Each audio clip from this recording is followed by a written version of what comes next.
guys, we have something a little bit special today. We're going to put Melody in the hot seat. Now we're going to do a story number 7. We're going to save the controversial kind of stories to the end. And I just want to do a quick disclosure real quick, and Melody will do it as well.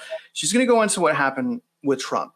This story is, it doesn't matter whatever political, Democrat, Republican, it doesn't matter. Melody is going to point out some concerns she has as it pertains to the legal system. And so that's the story. But again, we're not getting political here. I want you guys to know that. You're still going to get hate, Melody. I know. Still going to get it. It's okay.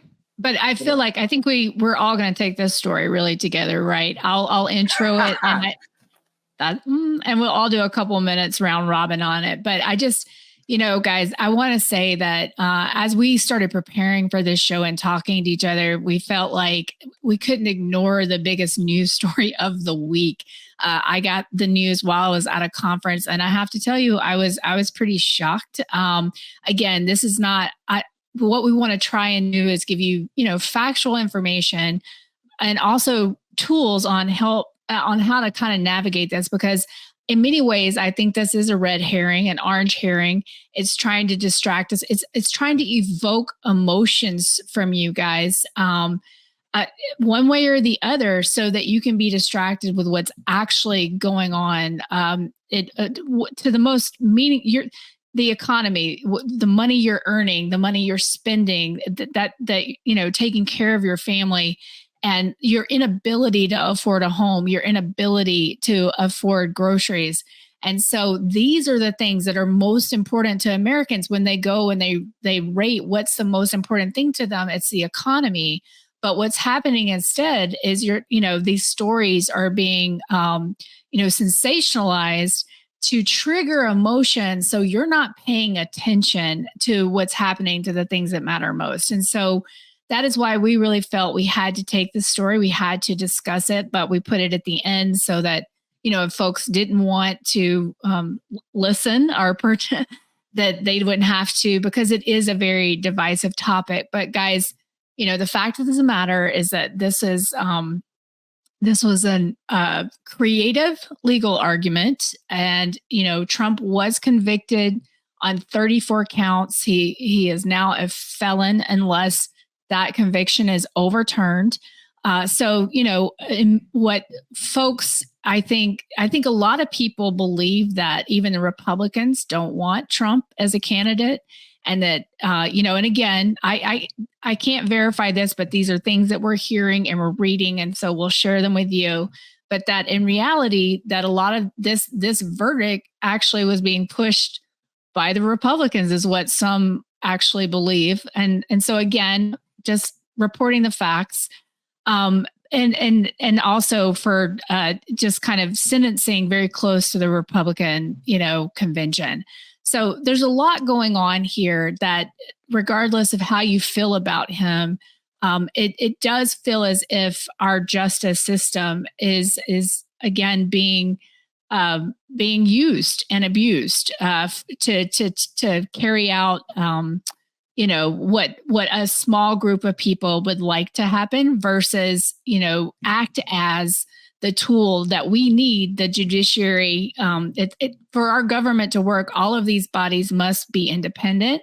And, the checks and balances, we all heard, if you grew up watching PBS and, Capitol Hill, the bill, that kind of thing, these checks and balances are important. And it seems as if with this recent ruling that has been compromised. And so, the biggest message there, though, is not necessarily just to get angry and feel disheartened.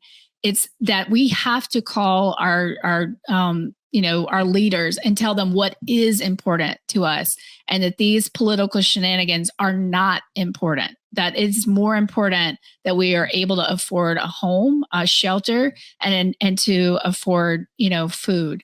And so, again, we couldn't just ignore this story, but our biggest message here is that we need to ignore this story because it is not the most important story out there. Melody, if I can real quick, it may not be the most important, story out there. The red herring, we talked about all of these types of things, but it definitely made me feel like a caged animal at a zoo exhibit. And the reason why is, first of all, I think if you break the law, you probably should get prosecuted. Okay, so I'm not saying that. If you break the law, you should get prosecuted, but they're not doing that. We just went over how many areas of law violation, and there's absolutely zero enforcement whatsoever. So it's a very concerning thing because it appears that it's political. And that's why it makes me feel like a caged animal. I'm so sick and tired of politics and it's in sports. I can't even play fantasy football anymore. I stopped playing fantasy football because I'm like, you brought politics into the thing that I escaped it from. And so it's very, very ugly. It's not independent, Melly. It doesn't feel independent. It definitely feels political because, again, we just went over all these, in my opinion, way, way worse situations. And, it feels like we lost our legal system to politics. It feels that way, Melody. Am I wrong to feel that way? That's definitely what it feels like, Travis. It feels like this is over the top. That we're not focused on what's important, and that this is a lot of, just reminds me of show trials, and it's about sensationalizing this, because I think, people did a survey and it said, if Trump was convicted, would you vote for him? And that changed the mind at least from this particular survey, because, the idea that a criminal would be president. But I think that a lot of folks on the other side of it feel, very passionately that their election was stolen. And this is going to energize Trump's base. And, he raised $52 million the next day. So these things, tend to backfire a lot of times. And the unintended consequences, and some may even argue that they're intended, could be a lot of, a lot of discord. Let me start off by saying nobody's above the law. All right. And let me also follow that up by saying that is not a black and white statement, because this is not a black and white issue. We have things like immunity for certain politicians for a reason, so that the justice system cannot be abused for political ends. Mm-hmm. All right. So there is no right answer to this question. Let me just start that out. There is no, everybody's answer is going to be determined based on their personal political leanings. All right. And you can probably guess what mine are. I try not to advertise them too much because I had misgivings about covering this topic to begin with, because, I try to do finance. Now, let me just say that the bar for political prosecutions has been lowered dramatically in this country now. And we don't know the consequences of that. And I think the political left in this country is suffering from a severe lack of imagination right now, because you better believe eventually the Republicans are going to get back in power. And if you think they're not going to lower the bar further, or at the very least operate from this same bar, then you're crazy. So this is a line that can't be uncrossed. All right. Now, the whole no one is above the law thing, really? I mean, what did we charge of? Falsifying business records to cover up a payment to an adult film star for an affair? Like, come on, guys. This is as petty as the Clinton prosecution, the whole thing with Clinton and Lewinsky was. And, hey, maybe Republicans have some searching to do because they made such a big deal out of that. But now what are we left with? We're left with a choice between felony and senility in 2024. And, oh, good, a redo of 2020. Who's ready to relive that year? Who wins here? And that's why I would say the orange herring, because who is winning? These are obviously not our two best choices for president, not by a long shot. Out of 350 million Americans, these two we have to pick between. Who wins? The people who are manipulating the money wins. The military-industrial complex wins. The banks win. That's who's winning here. We lose no matter what. Now, the whole, oh, yeah, nobody's above the law. He committed a crime. He's got to pay. Really, this is the same state where repeat violent offenders are back on the street a day later to commit further violent crimes without bail. This is the state with the defund the police. These are lawless cities that have become degenerate, full of degenerate, violent criminals. Is this really the party of law and order that prosecuted this? And by the way, this is a state's attorney general who campaigned on prosecuting the man. We don't prosecute people. We prosecute crimes. You start with a crime and then you make a prosecution based on that crime. You don't start with a person and then go find a crime to fit that person. All right. So this is inevitably going to be challenged. It's eventually in the court system, you end up in a 6-3 conservative Supreme Court. So I'm not sure they really thought this out. This is an abdication of power further. It's a further power grab by the executive branch, because these are Department of Justice officials prosecuting these, or state executive branches. It's also placing more power in the judiciary. And we've already got a Congress that has completely abdicated its responsibilities. So the balance of power is thrown out of whack in this country. Because of this, I'd say the executive and the judicial have now taken more power while Congress does what they do best, nothing. And let me just add some more orange herring layers here. We talked about what's going on with our pensions and how we're all being robbed by Wall Street while everybody's paying attention to this. There was something else that happened over the last couple of days.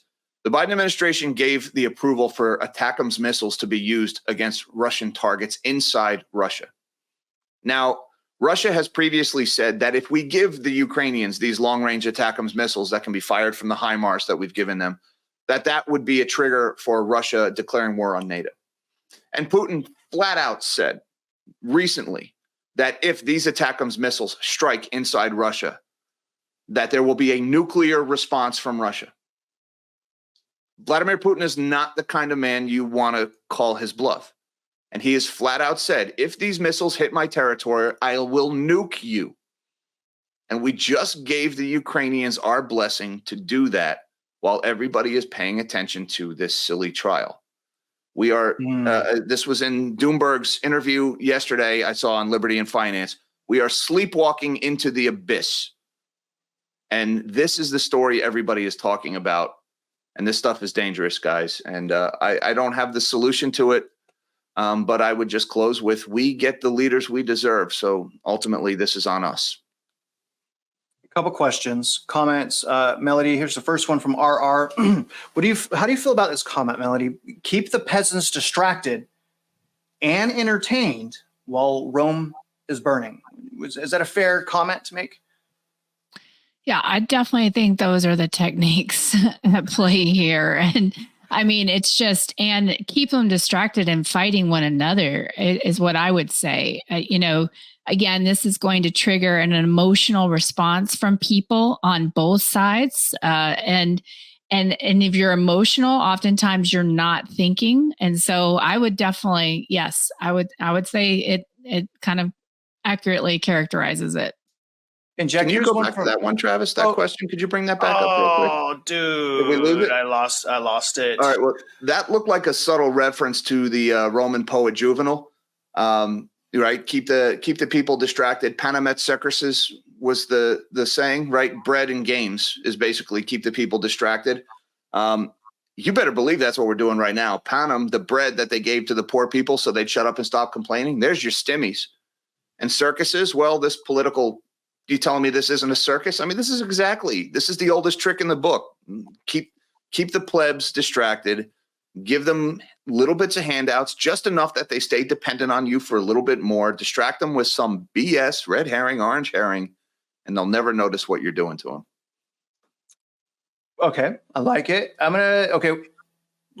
Got three comments. All right, 3 comments. And we'll go. We've been doing this for 3 hours and 15 minutes. All right, so this is from Sheila Grace. Love that last name. Step 1, replace consumer with citizen. Shame on me. I actually want to start doing that. Take 100% responsibility for ourselves. Produce, learn more, understand the system is collapsing, and households can take action. The verdict backfired. How does that comment make you feel, Melody? Well, guys, listen, I'm not one, I cannot be, if I feel like I can't do anything, I have to do something. And so what I have done personally is I've made a lot of changes in my life. And the one thing that's made me happier in the last 3 weeks than anything else is that we have, planted this garden and, this is how I plan to combat inflation is I am going to be controlling my food source. I live out with a well, these are things that I'm doing to take back control of my life so that if for some reason, and soon there will be chickens as well. And so if for some reason, eggs become $50, that's not going to impact me because I'll just walk outside and get my own eggs. And the same for, these staples. And then also the other thing is getting to know my community. There are people, around me that they raise beef, they raise cattle. If we can create these neighborhood sort of, cooperatives where we're all working together, we don't have to be, beholden to this system where they just tell us that eggs are going to cost $50 and there's nothing we can really do about it. And so there are things that we can do each day to make it, to take back control and to, reduce our slavery to the debt. And so I think that's what we have to focus on. And it starts locally, just like Jack was saying, we get the leaders we deserve.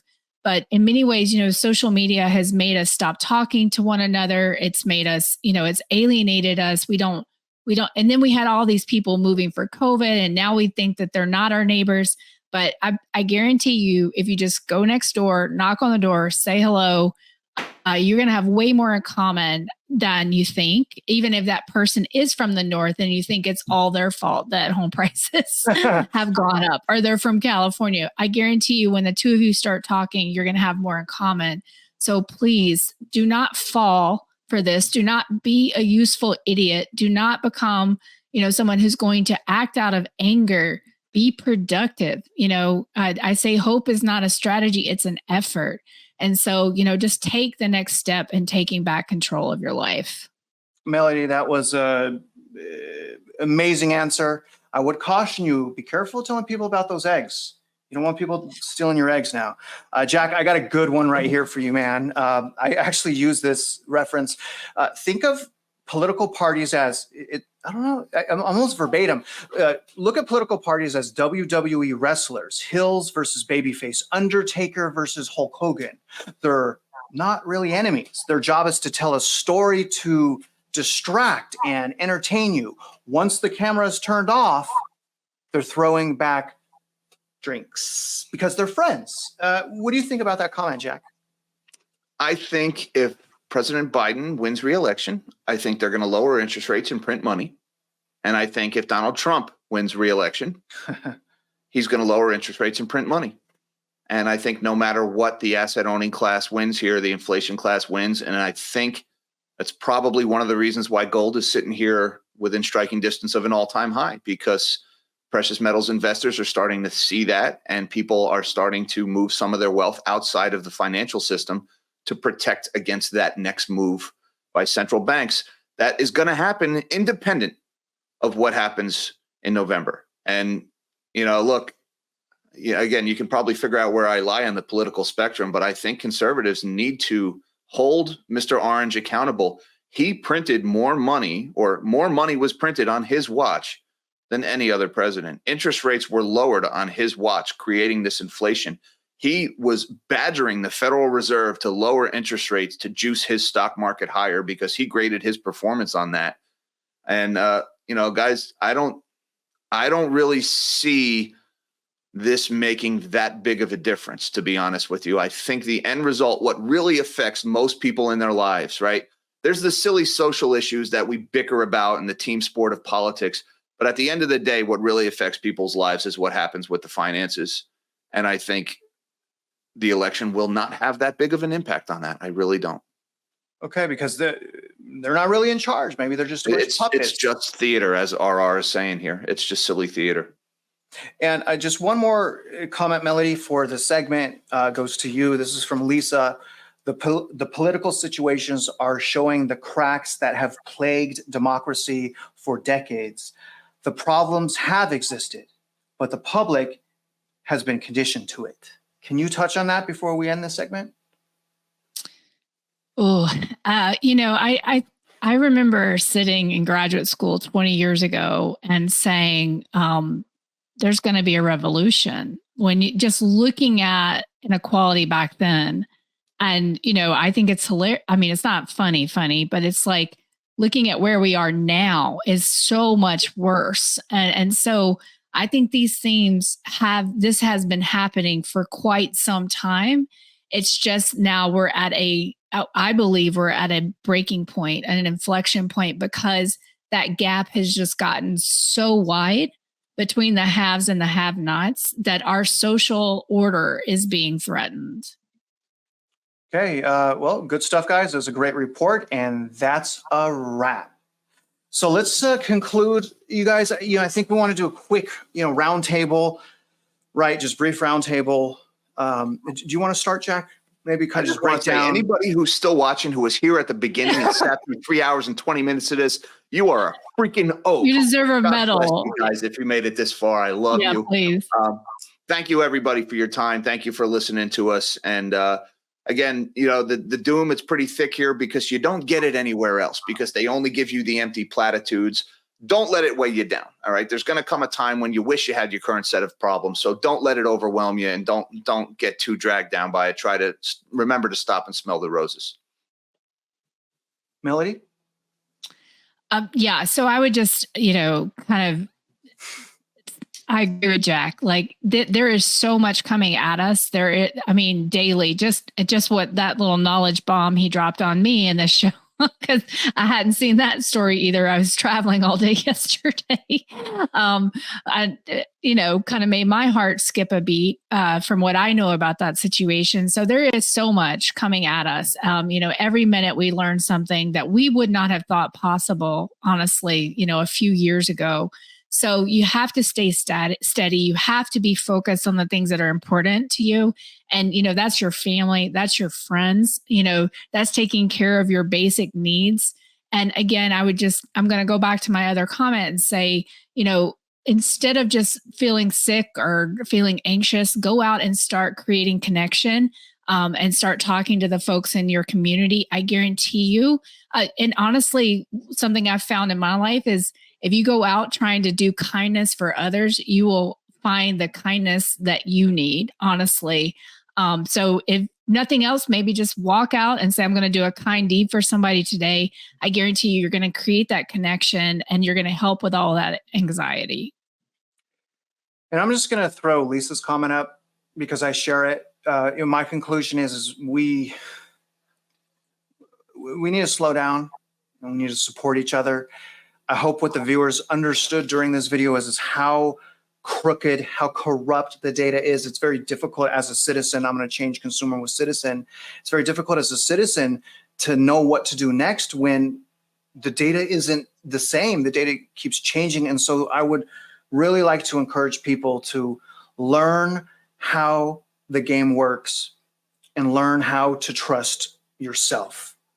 And in the meantime, if you can, as you're learning, support each other, help each other. That's why we have the Discord community. That's why we're pulling up the comments, because we also, the three of us, want to support you. That's how we sleep at night. That's our motivation. That's why we do these videos the way we do it. We want to support you guys, because I don't want to speak for you, Jack. I know Melody. People weren't supporting us when we lost everything. And that's not a situation that I would recommend anyone go to. I barely made it out. Guys. And I was, pat myself on the back. I was a stud back in the day. I was really good at real estate. I still lost everything, Now I'm just an old man trying to make my way through the world. And that's going to do it, you guys, for today. Thanks for joining us for 3 hours and 23 minutes. Melody, do you want to take us out of here? Yeah, no, thanks everybody for joining. We couldn't do it without you. Your support is critical. And so thank you again. We'll see you again next time. And just remember, math matters.